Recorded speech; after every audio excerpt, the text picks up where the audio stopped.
Tadi dari depan Iya. ke sana, dari sana ke belakang.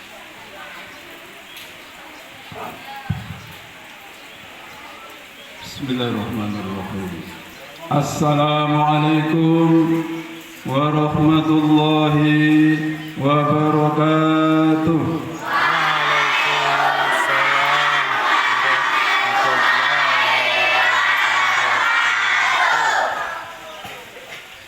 Alhamdulillahi rabbil alamin. هو الذي أرسل رسوله بالهدى ودين الحق ليظهره على الدين كله ولو كره المشركون. أشهد أن لا إله إلا الله وحده لا شريك له وأشهد أن محمدا عبده ورسوله لا نبي ورسول بعده. اللهم صل وسلم وبارك على سيدنا محمد وعلى آله وأصحابه ومن تبعهم بإحسان إلى يوم الدين. أما بعد. Yang saya hormati yang Ustaz sayangi, Ustaz cintai, Ustaz banggakan, karena di tangan kalian 20 tahun, 25 tahun yang akan datang, kalian yang akan memimpin dunia ini. Ya, ada yang menjadi tentara, ada yang akan menjadi kepala desa, ada yang akan menjadi camat, ada yang akan menjadi guru, ada yang akan menjadi ustaz, ada yang akan menjadi dokter. Amin. Keberadaan kita di majelis ini insya Allah diberkahi oleh Allah Subhanahu wa Ta'ala. Karena yang pertama, kita ini sedang akan memperingati seorang manusia yang paling dicintai oleh Allah Ta'ala. Dipilih dari seluruh jagat alam raya ini. Ada seorang putra laki-laki dari padang pasir, keturunan dari Nabi Ibrahim dan Nabi Ismail, dari seorang kakek yang menjadi tokoh adat di kota Mekah pada saat itu yang bernama Abdul Muthalib. Nah, kakeknya. Siapa yang tadi waktu Ustadz Imran Mahir tadi membaca Al-Quran, siapa yang mendengarkan dengan tekun? Angkat tangan. Ya, kalian mendapat pahala. Pak Imran mendapat pahala, yang mendengar juga mendapat pahala. Pahalanya berapa? Satu huruf kalian baca itu pahalanya 10 nilai. Kamu baca Yasin, berapa huruf itu? 2. Baru baca Yasin, 20 pahala.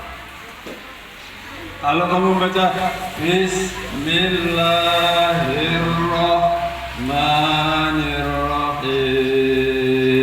19 huruf. Berarti membaca bismillah saja pahalanya 190.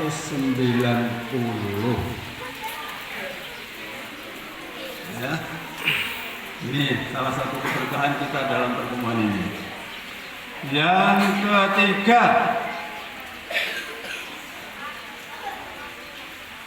Yang ketiga, anak-anak ini memperingati ini dalam rangka juga menuntut ilmu. Menuntut ilmu itu dapat pahala atau tidak? Dapat.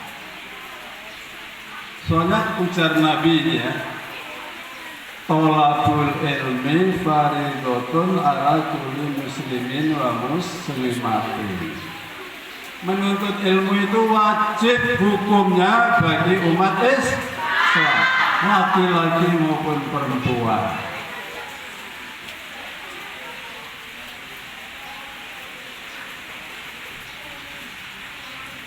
Jadi kita mendapat pahala lagi, ya enggak?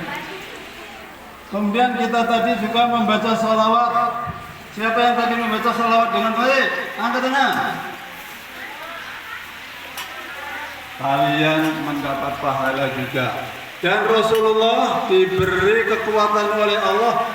Walaupun sudah wafat, beliau masih bisa mendengar dan mengetahui siapa yang hari ini membaca sholawat untukku.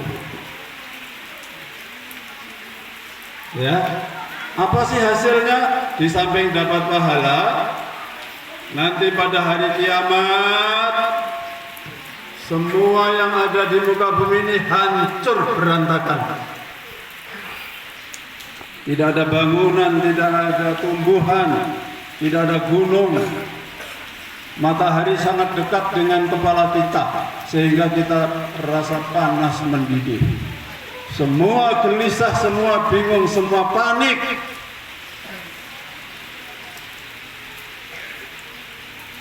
Tapi nanti itu ada yang nolong.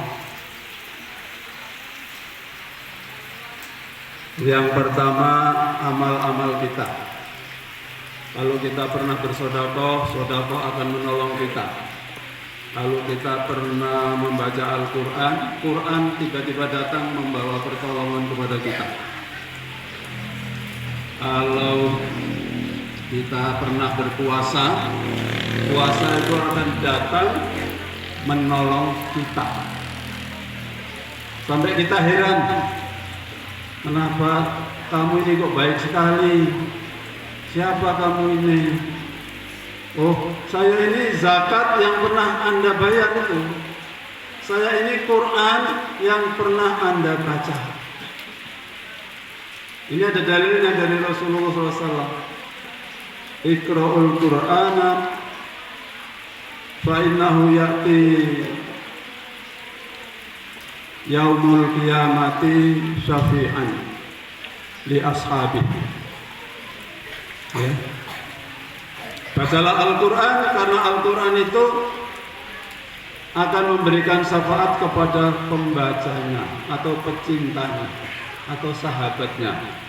Anak-anak bersahabat nggak dengan Al-Quran? Sering membaca Al-Quran apa enggak? Sering. Siapa yang sudah qiraati atau iqra? Qira 6. Siapa yang sudah iqra 6? Bagus. Siapa yang sudah Al-Quran? Lebih bagus lagi. Siapa yang baru iqra 5? Bagus. Siapa yang baru iqra 4? Bagus. Semangat belajar ya. Siapa baru iqra 1? Semua mendapat pahala. Ya. Masya Allah. Maka dari itu pada hari ini kita menyampaikan rasa syukur kepada Allah SWT karena hingga hari ini kita masih setia beragama agama satu-satunya yang diridhoi oleh Allah Ta'ala berdasarkan Al-Quran ini ya, bukan karangan Pak Mufakkar sendiri.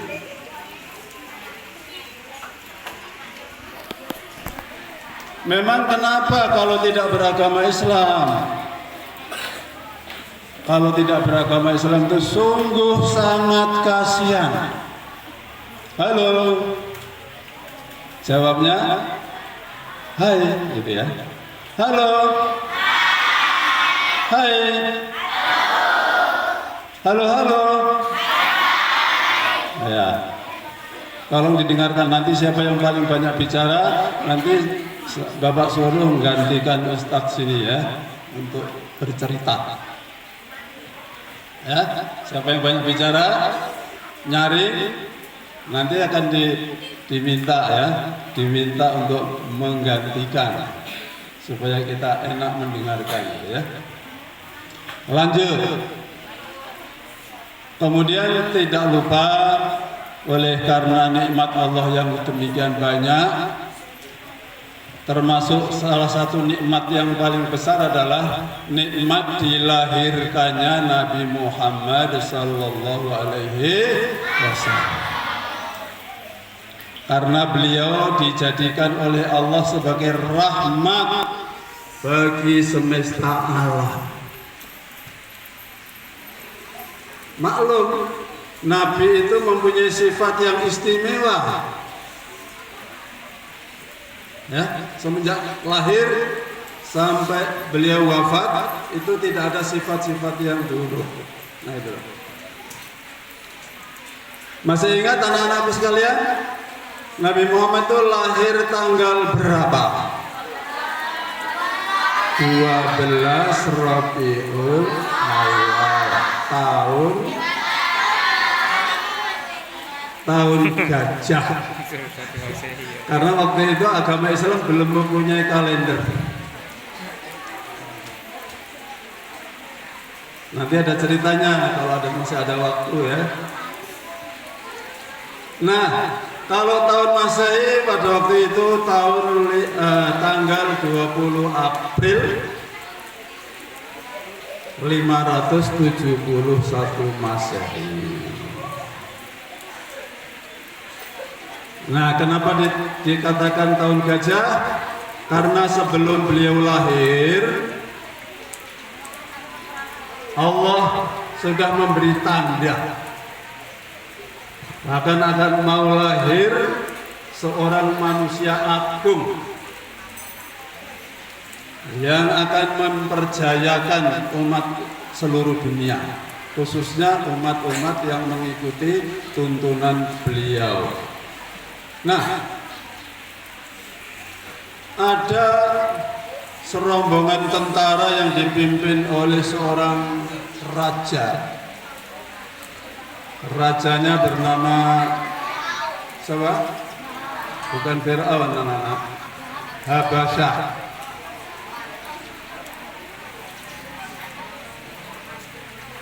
Raja Abroha. Ya, dari negeri Yaman. Ya, menyerang, ingin menghancurkan Ka'bah supaya Mekah itu dikuasai oleh dia.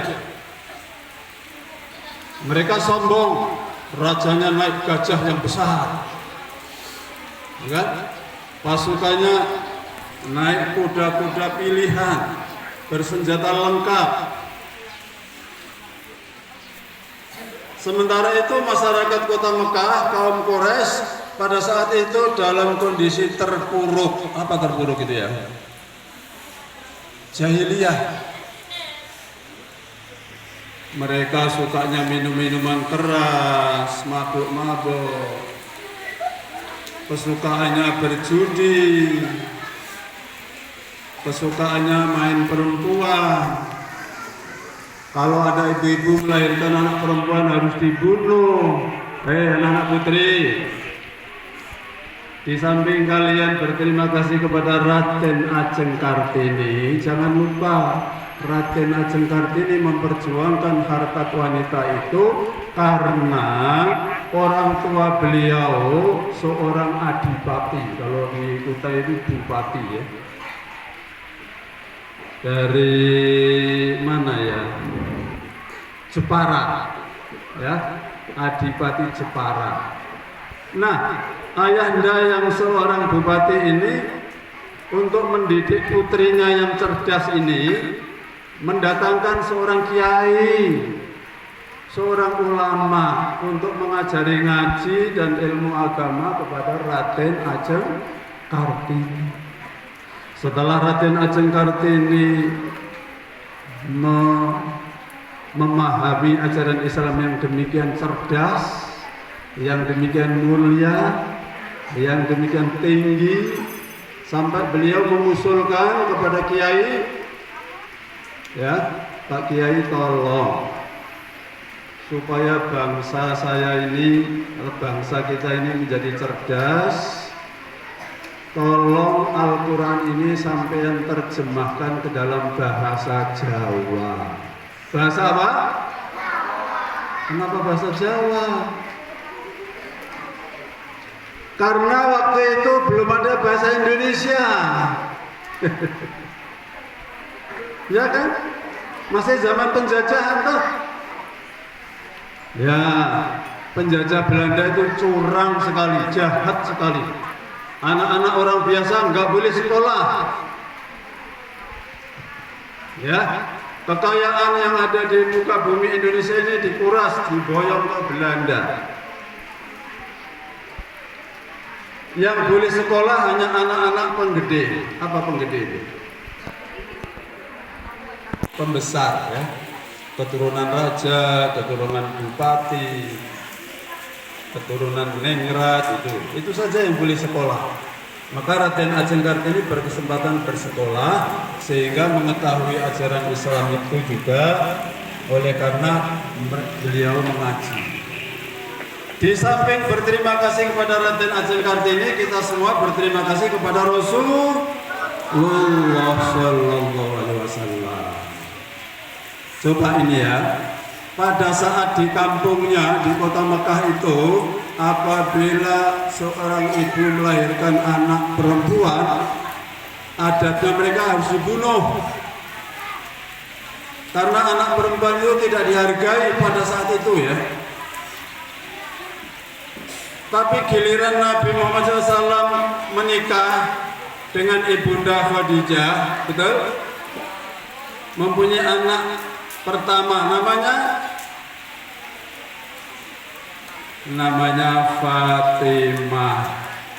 Jadi orang-orang yang benci kepada Rasul itu merasain Muhammad itu istrinya melahirkan perempuan lagi. Coba kita lihat aja, mau diapakan itu. Sekalinya Nabi sangat bersyukur, ya, digendongnya, ditimang-timangnya, ya kan, didengarkan suara itu pujian-pujian kepada Allah Ta'ala, ya, dengan gembiranya. Jadi tetangga-tetangga itu heran, anak perempuan kok nggak dibunuh. Nah itu kisahnya ya. Jadi hingga sekarang berkat ajaran Nabi Muhammad SAW itu kaum wanita bisa berdiri tegak bersama-sama kaum pria.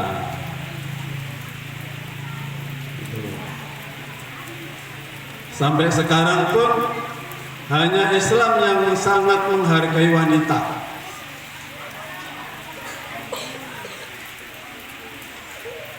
Buktinya dalam pakaian misalnya ya. Kamu lihat di tampilan-tampilan TV umum, presenter wanita kebanyakan tuh nggak pakai kerudung kan,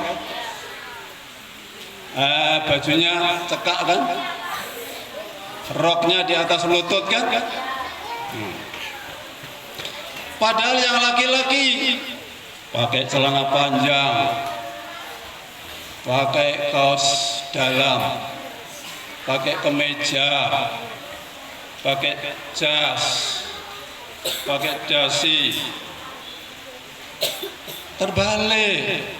Kalau menurut pandangan Islam itu terbalik. Yang harus pakaian sempurna itu sesungguhnya adalah perempuan. Jadi anak-anakku perempuan ya, jangan kalian merasa bahwa disuruh pakai kerudung, disuruh pakai busana muslimah itu sebagai pembebanan. Bukan bermaksud untuk supaya kamu sulit, tetapi supaya kamu mulia, menjadi wanita yang mulia. Banyak kasus-kasus pelecehan seksual itu kadang-kadang atau kebanyakan dimulai dari sistem pakaiannya. Masih banyak terbuka auratnya sehingga mengganggu menggoda daripada kaum pria, sehingga terjadilah ya terjadilah sesuatu yang tidak diinginkan oleh agama, oleh Allah dan Rasul. Anak-anakku sekalian, Allahumma sholli ala Sayyidina Muhammad. Itu sudah mendapat pahala lagi karena kita bersolat kepada Nabi. Nabi mendengar. Sekali lagi, Allahumma sholli ala Sayyidina Muhammad. Dilanjutkan apa enggak nih ceritanya nih? Lanjut. Nabi mulai lahir itu sudah nggak punya ayah, anak-anakku sekalian. Masih dalam kandungan bunda, ayahanda karena mencari nafkah, bekerja untuk berdagang di negara tetangga gitu ya. Itu kemudian meninggal dunia di dekat kota Madinah. Jadi ketika beliau lahir sudah yatim ya, nggak punya ayah. Kemudian beliau sebagai tradisinya kaum Quraisy, yaitu suatu kaum suku yang terpandang ya di Arab Saudi waktu itu kebiasaan menitipkan anaknya untuk disusukan oleh wanita lain di pedesaan. Nah, ketemu seorang wanita mulia yang bernama Halimatus Sa'diyah. Beliaulah yang menyusukan Nabi Muhammad ketika masih bayi. Nah, singkat cerita, setelah berumur 6 tahun, berapa? 6 tahun, sekitar anak kelas 1 ya umurnya. Itu gara-gara diajak ziarah ke kuburan ayahanda, kemudian mungkin kembali ke Mekah itu dalam keadaan capek sehingga beliau jatuh sakit. Kemudian tidak lama kemudian beliau juga meninggal dunia, meninggalkan Muhammad masih berusia 6 tahun. Kasihan apa enggak? Kasihan sekali. Beliau tentu sangat bersedih. Teman-temannya punya mama, ibu, umi. Dia enggak punya. Yang lain punya babe, ayah, bapak. Beliau enggak punya. Sehingga kakek beliau yang sudah berumur tua ya, 70 tahun ke atas, yang bernama siapa tadi? Abdul Muthalib, itu sangat menyayangi beliau sehingga beliaulah yang memelihara ya sampai berumur 8 tahun. Lagi-lagi kakek beliau meninggal, baru 2 tahun ibunya meninggal, kakeknya pula meninggal dunia. Masya Allah. Nabi Muhammad sedih lagi bukan? Sedih apa bukan? Sedih. Kakek yang selama ini melayani beliau, menyayangi beliau, melindungi beliau, akhirnya beliau gak punya siapa-siapa lagi. Tinggal mempunyai paman. Pamannya bernama Abu Thalib. Pamannya ada 3 nak. Yang nomor 1 Abu Thalib. Yang kedua, pamannya ada 2 yang terkenal ya. Abu Lahab. Abu Lahab ini paman yang jahat. Ya. Jahat kepada Nabi. Makanya disabda oleh Allah Taala bahwa Abu Lahab itu celaka, ya, masuk neraka sama istrinya gara-gara membenci kekasih Allah. Nabi Muhammad itu kekasih Allah kok dibenci, ya otomatis dia hancurlah. Ayatnya ada, tabbat yada abi lahabin wa tab. Lanjut.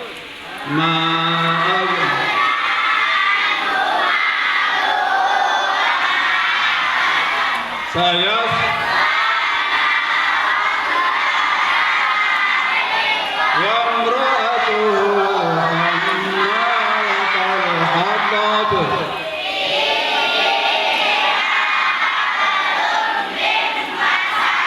Jadi Abu Lahab dan istrinya masuk neraka. Na'udzubillah min dzalik. Abu Thalib ini sangat menyayangi keponakannya. Waktu itu Nabi sudah berumur berapa ya? 8 tahun, karena pada waktu umur 8 tahun kakeknya meninggal. Kemudian diasuh oleh paman. Berarti umur 8 tahun. Nah, selama ikut paman dia tidak penganggur. Nabi Muhammad itu seorang yang baik budi, hormat kepada yang tua, menyayangi kepada yang muda. Sehingga teman-temannya itu suka sekali bergaul dengan Muhammad. Padahal belum menjadi nabi ini.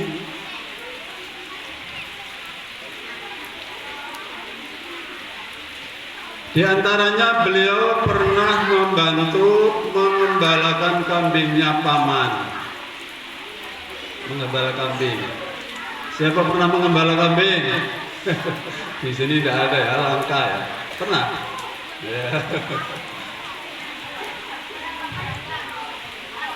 Mencarikan makanan kambing pernah? Nah, setelah berumur 12, siapa yang umur 12 ini? Angkat tangan. Yang umurnya sudah 12, angkat tangan. Yang kelas 6, kelas 5 ini ya. Ya, sekitar seginilah gedenya ya. Itu beliau belajar berdagang. Belajar berdagang dengan pamannya ke negeri Syam. Negeri Syam itu mana ya? Anak kelas 6 siapa tahu? Negara Syam itu ada di benua apa? Kalau negara Syam sekarang sudah nggak terkenal ya. Dulu namanya dalam negara Syria.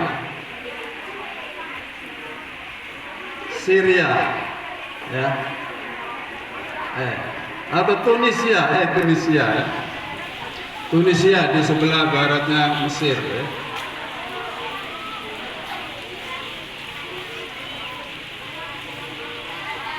Halo.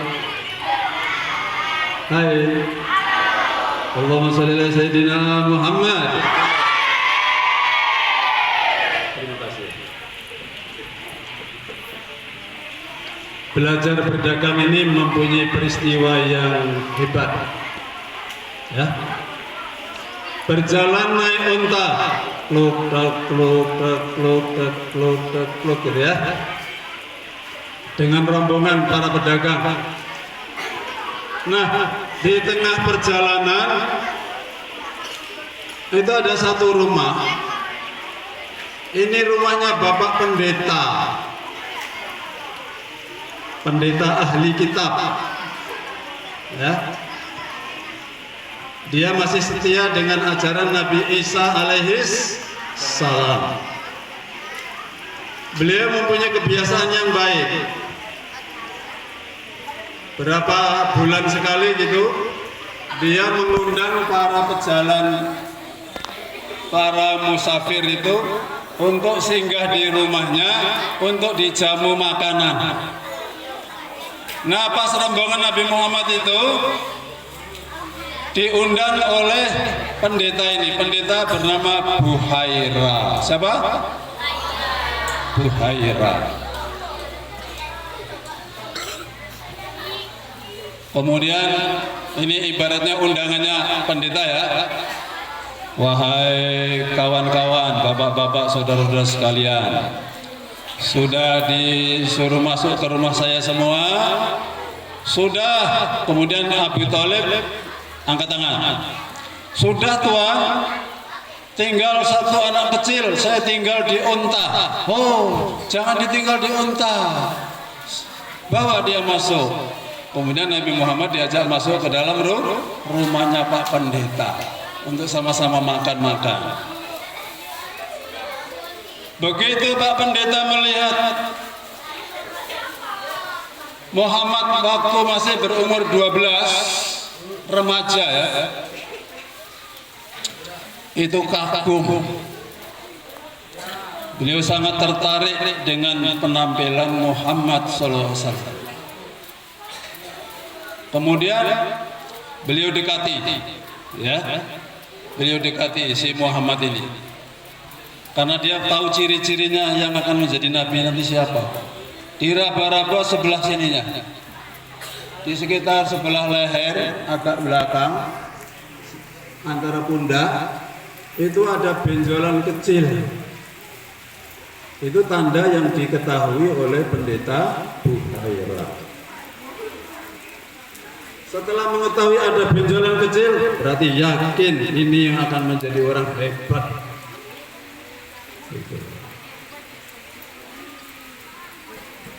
Kalau kita ada benjolan, penyakit itu hati-hati.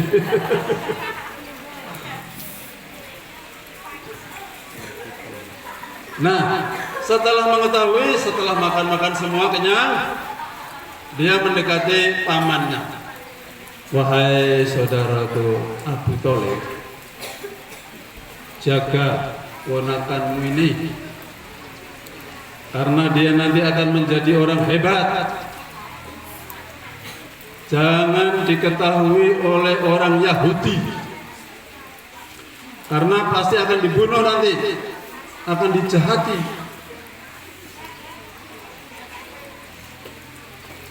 Kemudian Abu Thalib setelah selesai perdagangannya, urusannya, cepat-cepat beliau pulang.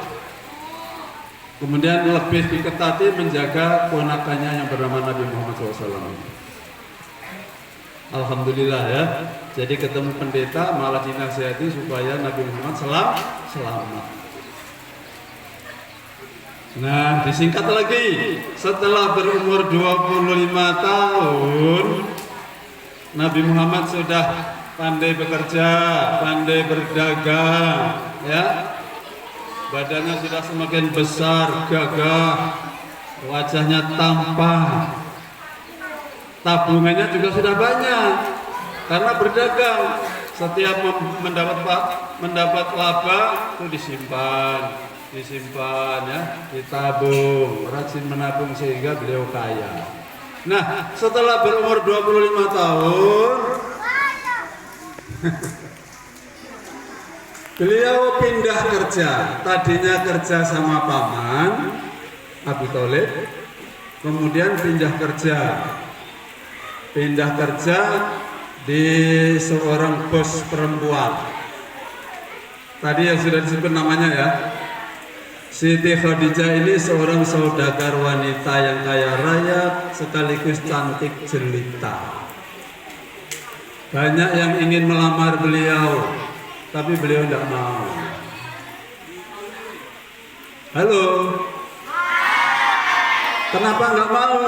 Karena Khadijah menurut cerita ibunda saya, gitu ya.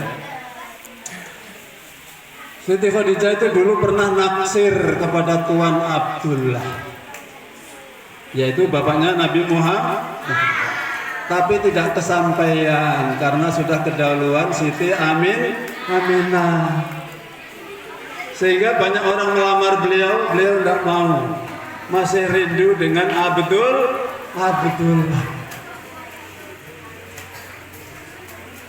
Nah, setelah bekerja sama dengan Nabi Muhammad, itu perdagangnya maju pesat, banyak keuntungan yang didapatkan.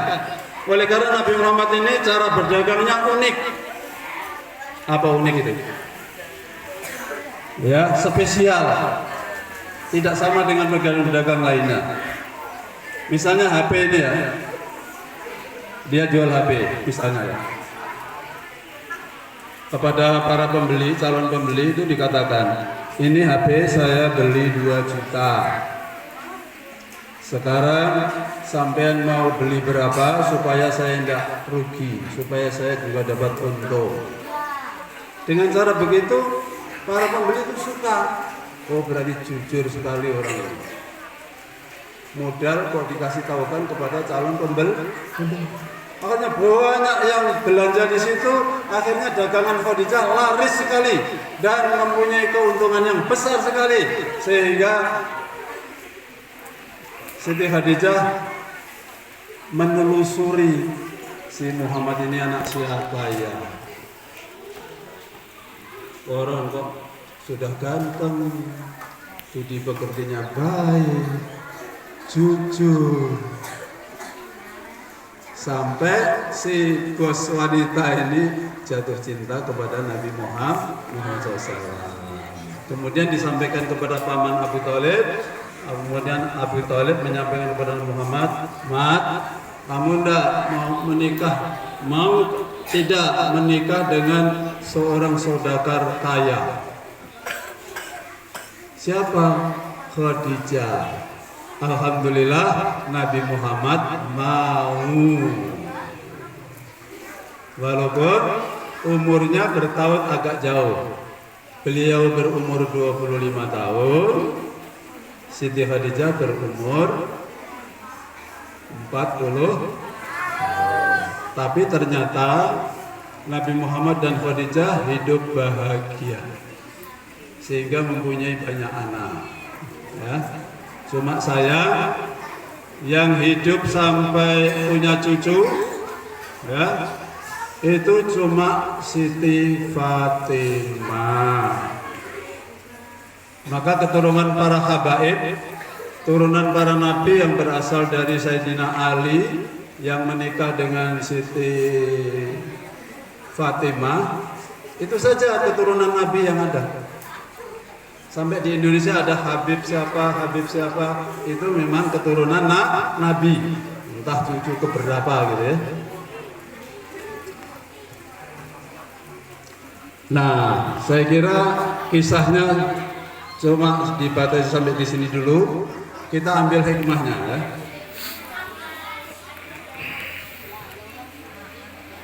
Allahumma sholli ala sayyidina Muhammad. Seperti Bapak sampaikan tadi, Nabi Muhammad itu adalah dimaksudkan sebagai rahmat bagi semesta alam. Sekarang anak-anak kok bisa membuktikan enggak bahwa ajaran Nabi Muhammad itu membawa rahmat, kasih sayang kepada kita sekalian? Bisa enggak? Siapa yang bisa angkat tangan?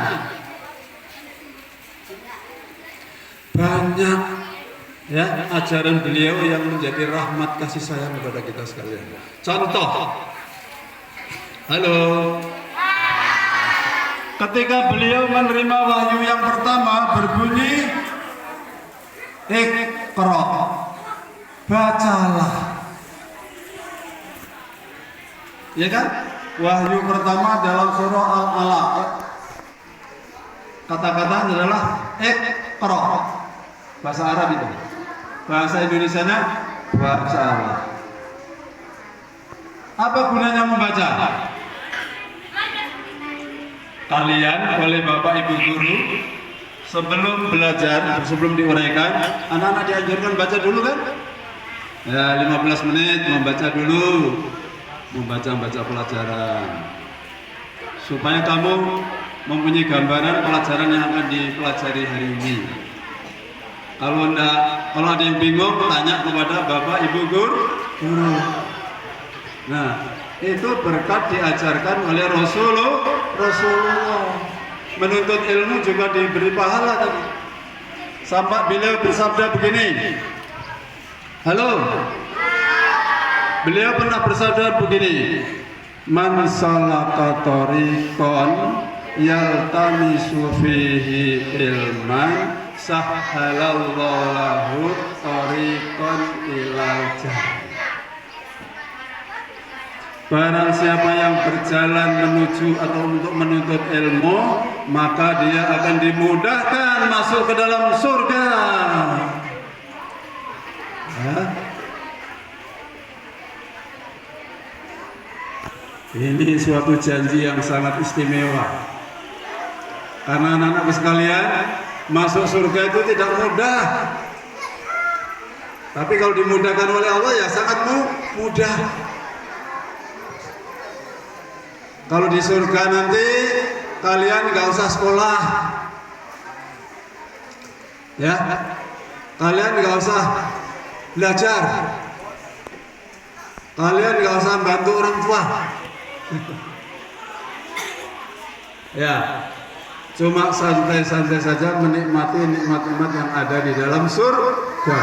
Mau buah apa saja tersedia, mau makan ikan apa saja tersedia, mau makan daging hewan apa saja tersedia, ya. Rumah nggak usah bangun, sudah tersedia. Berikut taman-taman yang indah. Kemudian potongan manusianya nggak ada yang jelek. Yang selama ini di dunia kurang cantik, di sana nanti menjadi cantik jelita. Yang waktu di dunia sebelum masuk surga itu wajahnya ada yang hidungnya pesek, ada yang kulitnya hitam, ada yang potongannya pendek, ada yang terlalu kurus tinggi, ya. Di surga nanti semuanya menjadi ganteng, gagah, sehat, nggak ada yang sakit, nggak ada yang cacat, semua merasa gembira. Nah, mudah-mudahan dengan kita mengamalkan ajaran Rasulullah SAW, beragama Islam dengan baik dan benar, maka kita diakui menjadi umat beliau, sehingga beliau nanti akan memberi syafaat kepada kita sekalian. Nanti Nabi Muhammad akan usul, ya Allah, umatku, umat Islam ini tolong diselamatkan dari jembatan Sirat, jangan sampai jatuh ke neraka. Ya Allah, tolonglah, karena mereka ini umat kami yang beriman kepada Engkau, beriman kepada saya, beriman kepada agama Islam. Akhirnya diizinkan oleh Allah. Kita kalau berdoa tanpa sholawat itu masih mengawang-awang, belum diterima oleh Allah. Tapi ketika Anda sebut nama Nabi Muhammad, Allahumma sholli ala Sayyidina Muhammad, langsung diterima amal kita itu. Itulah salah satu bukti bahwa Nabi Muhammad itu memang benar-benar, kata Al-Quran, A'udzu billahi minasyaitonir rajim, wa ma arsalnaka illa rahmatan lil alamin. Aku tidak mengutus engkau wahai Muhammad kecuali sebagai rahmat bagi semesta alam. Barang siapa yang ingin kasih sayang Allah, dia harus mengikuti sejak langkah Nabi. Kalau Nabi itu suka sholat, kita juga harus suka sholat. Yang laki-laki, Nabi dan para sahabatnya dulu sholat wajib itu sholat berjamaah di musola atau di masjid. Kita juga harus rajin sholat berjamaah. Kalau Nabi itu suka membaca Al-Quran, kita juga membaca Al-Quran. Kalau Nabi itu gemar membayar zakat infak, kita juga gemar membayar zakat dan infak. Kalau Nabi rajin puasa, kita juga harus rajin puasa. Kalau Nabi dan istrinya itu menutup aurat dengan sempurna, kita juga menutup aurat dengan sempurna. Kalau Nabi itu tidak mau makan kecuali yang halal, kita juga jangan mau makan kecuali makanan yang minuman yang halal.